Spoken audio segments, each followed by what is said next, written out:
For the first 4 months of sobriety, I ran every single day. And it was just kind of get out, reflect, and fill my time more so than anything.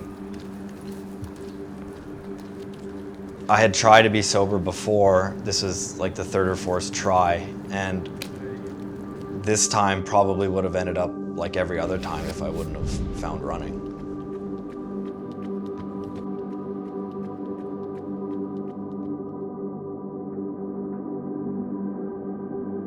One of my coworker was signing up to do the sun run, and I decided to go with her. And that run, before that run, I was walking around just kind of all hopped up on antidepressants, just zombieing through my day-to-day life.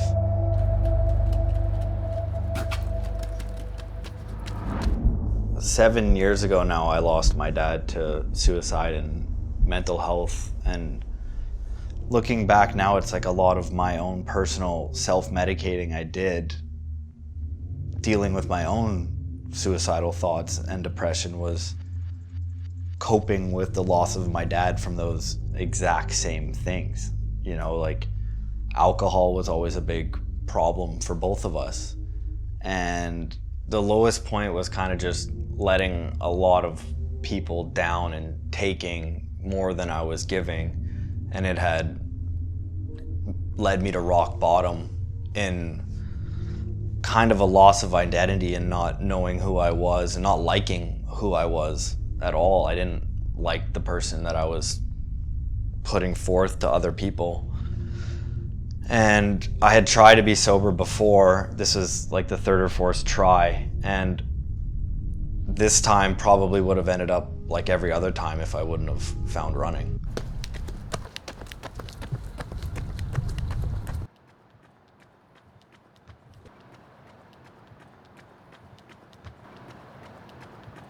The day I decided to get sober, I looked in the mirror and I just didn't recognize this person. And it's like, you don't even want to look at yourself in a mirror. And that's the point of where my journey kind of began. After I did my first run, it was kind of like the thought of staying sober went away and just the thought of being sober began. It was like, am I gonna stay sober? Am I gonna be able to stay sober? To like, oh no, we just are sober now. We run, we take care of ourselves, because you're not gonna drink and go for a 25K run the next day.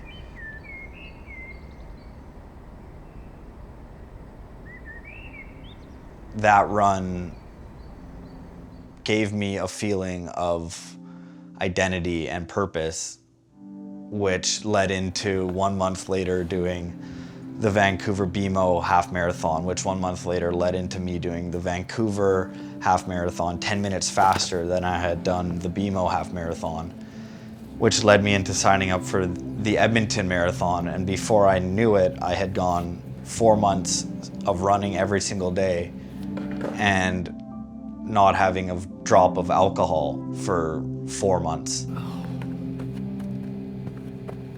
It's a 1 kilometer warm up, and we got 5x800s at a 4 minute, and then 5x200 at a 3:45. So it's a speed workout for sure.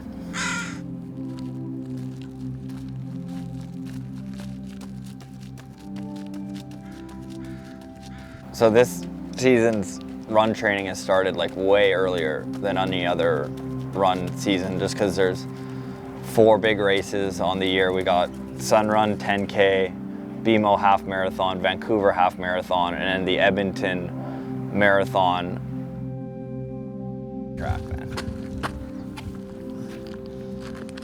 Like already at 2.5. It's just like, it's so crazy. Like, she has no idea how steezy she is. Like, she's like a runner style right there. Like, the like drippiest Vancouver Canucks jersey you've ever seen. I like people. That's who you meet, you know? That you want to like stop and have a conversation. 3 months after that, I opened up my own barbershop, and One of the main focuses I had in opening up my own shop was building a community, whether it's a run community or just a positive community for people to come in and feel like they can talk about whatever they want.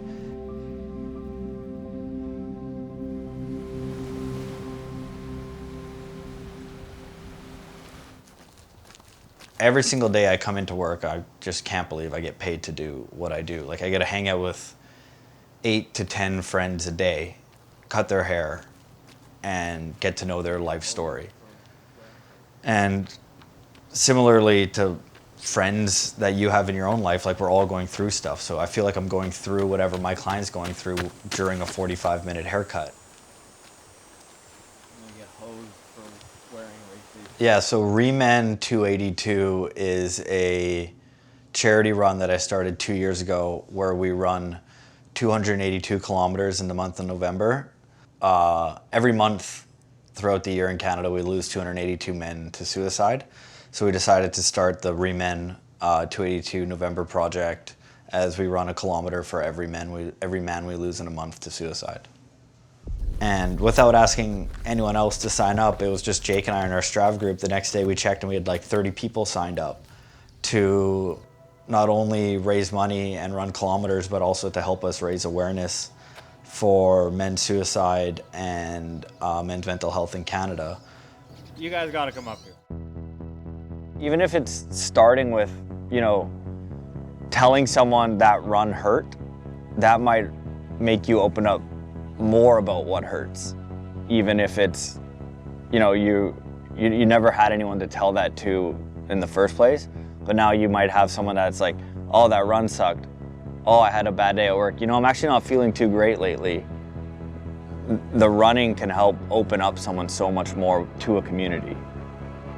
So the goal this year with Remen is to just get as many people involved as we can, even if they can't run the 282. It's more so just to spread the word and help keep the conversations going with myself here in Vancouver and Max and all in Edmonton who run it. It's kind of two cities. It's things like this where it's like before I started running, I wouldn't be at Lighthouse Park at 9 a.m. on a Sunday, feeling really good because I went to bed really early on Saturday night. So it's these sort of things where, 2 years ago I wasn't doing this, and now we're doing run workouts at 8 in the morning, coming to Lighthouse Park at 9 in the morning. And yeah, that's all kind of because of running.